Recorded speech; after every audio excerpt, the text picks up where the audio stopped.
Pinagloloko ba tayo ng NASA? Katulad na lamang ng nasa video, ang mga astronauts di umano ay lumulutang habang ini-interview. Pero bakit may tali? At naputol pa nga. Ito naman ang unang footprint di umano sa pagtapak sa kauna-unahang pagkakataon sa buwan. Makikita na tila may mga guhit ito. Pero nang ito ay pag-aralan ay halos flat lang pala ang ilalim ng sapatos na ginamit ng mga unang tao na nakapunta di umano sa buwan. Fake nga ba ang mga ito? Gaano ka-credible ang mga impormasyong pinalalabas ng NASA? Dahil maraming mga teorya ang nagsilabasan patungkol sa kalawakan, sa maraming taon nang nakalipas, bakit tila konti na lamang ang ipinapasa publiko ng ahensya? Parte kaya ito ng kanilang mas malaking plano? At sa dami ng mga conspiracy theory, alin-alin kaya ang hindi malayo sa katotohanan? Isang hamak na teorya lamang ba ito o parte na ito ng realidad na ating tinitirahan? Narito ang 6 na conspiracy theories tungkol sa kalawakan.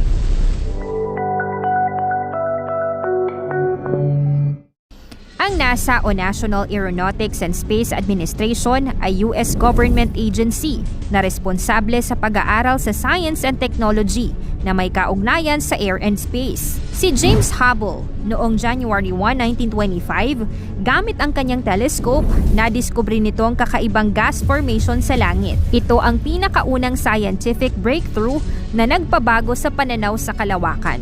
Ang pagkakaroon naman ng pinakaunang space exploration gamit ang Sputnik 1 ay noong October 4, 1957. Magmula noon, sunod-sunod na at marami pang ibang bagay ang nadiskubre sa ating kalawakan. Pero sa patuloy na pag-usbong ng teknolohiya at mas advanced na mga space explorations sa nakalipas na maraming taon, alam mo ba na sa buong universe na alam natin, 5% pa lamang ang nadidiskubre. Wala pa sa tuldok ang dami ng mga impormasyon na ating nalalaman tungkol sa kalawakan. At bukod dito ay iba-iba pang impormasyong ibinibigay sa publiko. Narito ang 6 na conspiracy theories. Number 6. Fake Apollo Moon Landing. Isa sa pinakasikat na scientific discovery ang Apollo Moon Landing noong July 20, 1969. Ito ang pinakaunang pagkakaapak sa buwan sa buong kasaysayan ng tao. Ipinagdiwang ang tagumpay na ito sa buong mundo. Ngunit sa kabila nito, mangilan-ngilan pa rin ang hindi naniniwala at nagdududa sa katotohanan ito. Hinahamon nila ang lehitimo ng pangyayaring ito gamit ang mga argumento tulad ng hindi pagkakatugma ng mga litrato, kilos at anino mula sa ilaw. Naniniwala ang mga ito na ito ay isang malaking illusions lamang mula sa mga otoridad.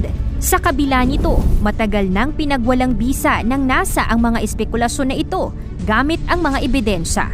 Tulad na lamang ng argumento kung bakit walang bituin sa litrato. Ayon sa NASA, ito ay pareho lamang sa rason kung bakit walang bituin na makikita tuwing umaga. Ang matingkad na ilaw sa moon ay natatakpan ang mga bituin na maaaring makita sa litrato. At ang isa pang tanong ng marami, ang unang kuha ng paglanding sa buwan. Sino ang kumuha nito?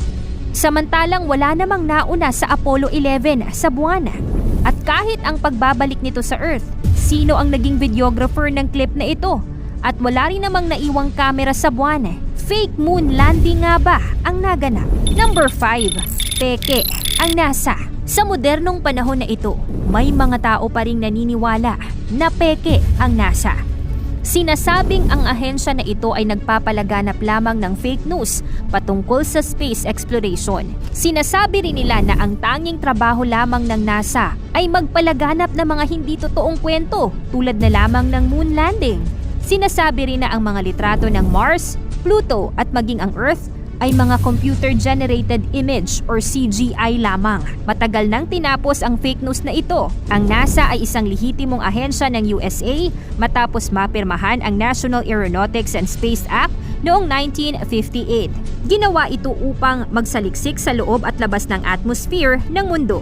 Mula noon, nakapag-launch na ng mahigit 100 satellites sa orbit ng Earth, Moon at sa iba pang parte ng universe. Pang-apat, alien research sa Area 51. Isa ito sa pinakasikat na conspiracy theory sa mundo. Marami na ang naiintriga sa Area 51. Marami ang nagtangka na pasukin at alamin kung ano nga ba ang totoong nangyayari sa loob nito. Ngunit dahil sa 24-hour surveillance nito, wala pang sibilyan ang matagumpay na nakakapasok dito. Ang Area 51 ay isang US Air Force military installation sa parteng timog ng Nevada. Highly classified ang nasa loob nito. May isang lalaki noong 1989 na si Robert ang nagsasabing dating empleyado ng Area 51 at ayon sa kanya, kumpirmado ang alien sa loob nito. Sa katunayan, nakita di umano nito ang litrato ng autopsy ng alien sa loob ng pasilidad. Sinasabi din na ginagamit ng gobyerno ang pasilidad upang ma-examine ang nakuhang alien spacecraft. Hanggang ngayon, hindi pa rin nililinaw ng gobyerno kung ano nga ba ang nasa loob ng Area 51. Sinasabi naman ng iba na ito ay isang top secret facility lamang ng mga armas ng US Air Force. Number 3. Mga mukha sa Mars. July 25, 1976, nakuhanan ng Viking 1 orbiter ng NASA ang mga mukha sa Mars. Malinaw ang pagkakakuha nito sa Cydonia region ng planeta. Sinasabi naman, di umano ng mga tao na ang mga mukhang ito ay iniwan ng mga alien bilang isang ebidensya at ipinapaalam sa atin na sila ay totoo. 2 tila mukha ang nakuhanan sa planeta. Ngunit sabi naman ng NASA, ito ay mga bulto ng mga bato lamang at dahil sa anino, kaya nagmukha itong isang alien o mukha ng tao. Kinuhanan ulit ito ng litrato ng NASA noong 1998 at 2001. Dito nakumpirma na ang mga mukha sa Mars ay tanging mga bato, ilaw at anino lamang. Number 2. Secret Lunar Base. Pinakasandamakmak na nabubuong conspiracy theory ang patungkol sa buwan. May nagsasabi na hindi lamang natin napuntahan ng moon, kundi nakapagtayo na rin tayo ng isang sekretong lunar base. Nabuo ang teoryang ito dahil ang moon ay nasa tidal lock sa Earth. Ibig sabihin, dahil sa paghina ng pag-rotate o pag-ikot ng buwan, milyong taon na ang nakakalipas, ang palagi lamang nakikitang parte ng moon ay isang parte lamang na palaging nakaharap sa Earth. Sinasabi na ang malalim na bahagi ng moon o likod nito ay tinatago ang enggrande at pinaka-advanced na secret base ng gobyerno. Maraming satellite na ang nakapaglakbay at nakaikot sa moon. Ang Apollo mission ay nakakuha na ng maraming litrato ng likuran ng bahagi ng buwan at hanggang ngayon, wala pa rin itong nakikitang secret lunar base ayon sa teorya. Number 1. Flat Earth Theory. Ito na ata ang pinakasikat at pinakamalaking conspiracy theory sa mundo. Marami ring mga tao ang naniniwala dito. Sa kabila ng dami ng mga litrato, space exploration at siyensya, pinipili pa rin ng mga flat earthers na paniwalaan na ang mundo ay hindi bilog. Malaki ang grupo na ito. Naitatag ang Flat Earth Society noong 1956 sa ilalim ni Samuel Shenton at hanggang ngayon marami pa rin itong miyembro.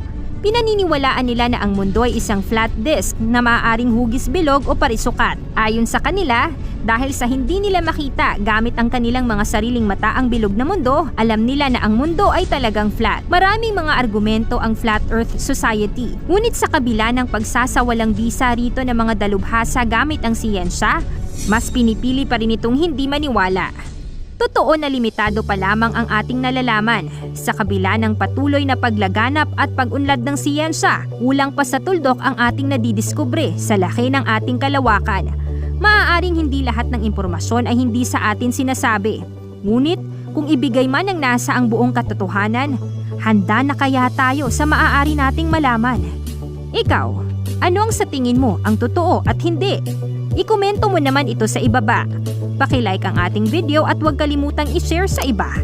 Maraming salamat at God bless!